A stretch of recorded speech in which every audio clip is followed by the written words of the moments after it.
The other day, I made a video about the Nulgath farming pets, and today we are continuing on with that, not only because we forgot all about Swindles to go hut, but also because we want to talk about the free player methods to farm your Nulgath Reagents, and also the pay to win. But let us begin with free player. So the rip-off emporium is probably going to be your best friend. By trading in receipts of Swindle and also other regents such as unidentified tent, you can get yourself some of the harder to get items part of the Nulgath farming, such as blood gems of the archfiend. The vouchers are also available within the shop if you're struggling to get them, but generally if you turn in enough supplies to spin the wheel of chance, you should be okay. Don't forget you can buy receipts of Swindle for gold within that merge shop, or alternatively you can do the Swindles return policy.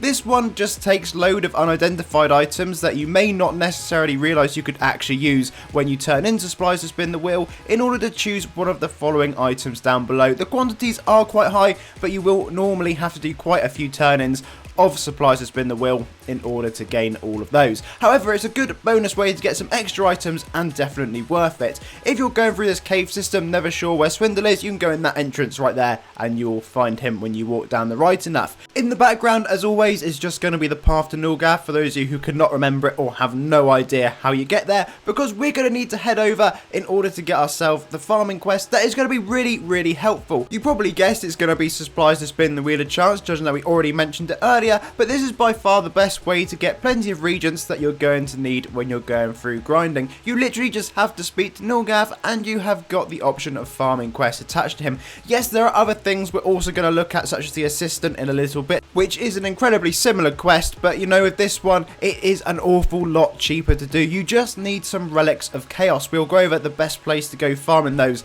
in just a moment's time. Dark crystals, tainted gems, etc. all drop in greater quantities nowadays, so that is a really nice addition. And Unidentified 13 is also available from that. Nulgath's Roulette Wheel of Misfortune is also available. This is the larvae quest. You'll be needing to head over to join Elemental in order to complete that one, but I'm sure you're more than versed if you've been Nulgath farming for a little bit. Kiss the Void is an interesting one, but if I was wanting to get blood gems, I'd probably just be grabbing them from the rip-off emporium. Let us now discuss Relics of Chaos for your supplies to spin the wheel. Ultra Ultion is one of those places where it does seem to have a higher drop quantity, and if you are passively farming something else, that could be a great place to stack them up whilst you're doing another activity in game. However, if I was to farm Relics of Chaos, I would be coming along to join hydrachallenge and defeating this level 90 version. As you can see, we are getting plenty of relics dropping, and this is probably going to be the most effective way, judging that there's 3 monsters all in one area, for you to go along and turn this one in and stack up those relics. A very important location that we should not forget is going to be Original. If you come along here and speak to the memory, you have got this wrong turn quest. Make sure you do this. It's a daily one, so it's definitely worth grabbing. You've got some really nice resources that you can choose one of on there, so don't forget about that one. Not to mention an Unidentified 13, so can't complain about that. Sidetracking ever so slightly, if you're someone who is more than comfortable enough coming along and doing a quick ultra run, don't forget you can get Roents of Nulgath available for Nulgath insignias over at, believe it or not, Ultra Nulgath, so they could definitely save you some time instead of doing the Void High Lord's farming quest.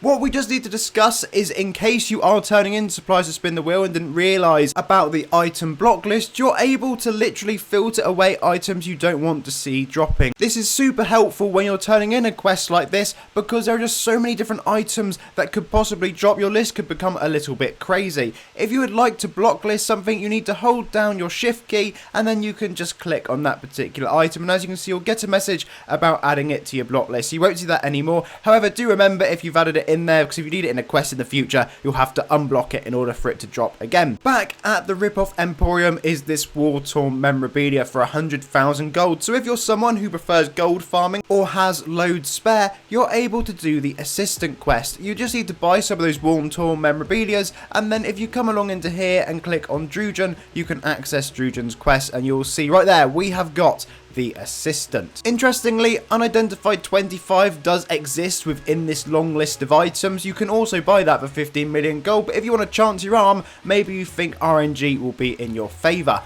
Now let us move on to pay to win and the way that I'm going to go about farming lots of resources. And when I say pay to win, I mean this is going to be super pay to win. I forgot all about the to-go hut. I then decided to buy it. Not sure if it was really worth doing that. It was 2k ACs, and I probably should have bought some stuff from the Nulgath chest. But you know what? It gains us access to a bonus quest, which will provide us with more items. And judging that the Fiend Shard is about, and we also just need to finish off getting this beetle pet for Radiant Goddess, it kind of just made sense. Now, we will be using the Oblivion Blade of Nulgath, which you can IODA if you don't have it. I don't know whether I'd recommend doing it solely for the Dark Deal quest, but as I have got access to the Dark Deal, we will be accepting this one. Obviously, if you're not coming along here and you don't have crag and bamboozle, you know, you could just go to the Lake Hydra like we showed earlier, instead of doing these bits over at the Tainted Elemental. But the perk with the Tainted Elemental is the fact that we're essentially getting double the amount of items, because we can get double the amount of Relics of Chaos, because we will get Relics of Chaos for Tainted Souls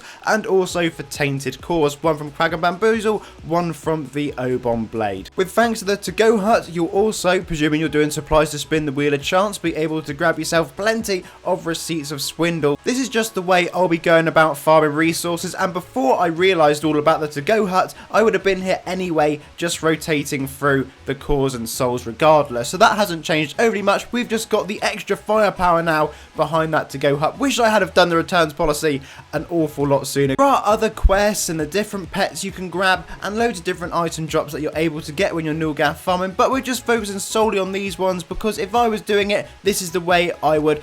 Or if you don't want to do that at all, you can just do it the free player way. You know, it's all about how much you want to stack up and how quickly you want to do it, and how much money you'd like to throw into this game, if any at all. Now, as you can see, we've turned in Bamboozle versus Drudgen, which has given us Relic of Chaos times 13, would you believe? So once we've got 13 of those, we can turn in supplies to spin the wheel, and we'll see what we're getting. Now, I don't have loads and loads of Emporium because, like I said, I've blacklisted a load of it, but you do get plenty of decent items. I don't know actually if this time around, I had to check, to be honest, with the receipts whether any of those were worth keeping, but again, I turned in another 13, this time from the Dark Deal, and I believe this time we did get some receipt items that we needed. This particular method of coming to the Tainted Elemental is only going to be quicker than the Lake Hydra if you happen to have both those quest pets that we've accepted, turning in those core and souls. If you don't, and you only have crag and bamboozle, you're probably better off just going to the Lake Hydra, to be honest, to do your supplies to spin the wheel of chance.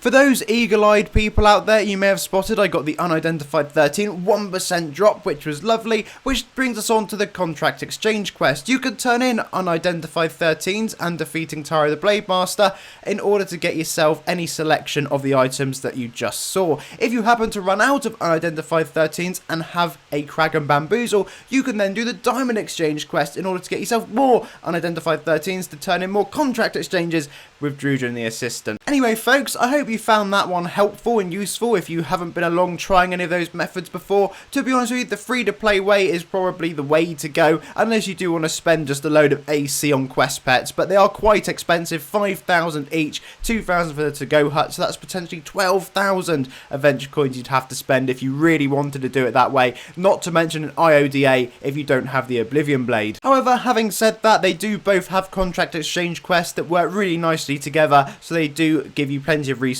if you'd like to farm that way. I'm sure there'll be some bits that we haven't covered in this video, but you know what? Let us know down in the comments below what your particular method would be, because it's always good to help out other players. Thank you very much for watching. Please do leave a like and of course subscribe, and I'll see you all again for another one incredibly soon.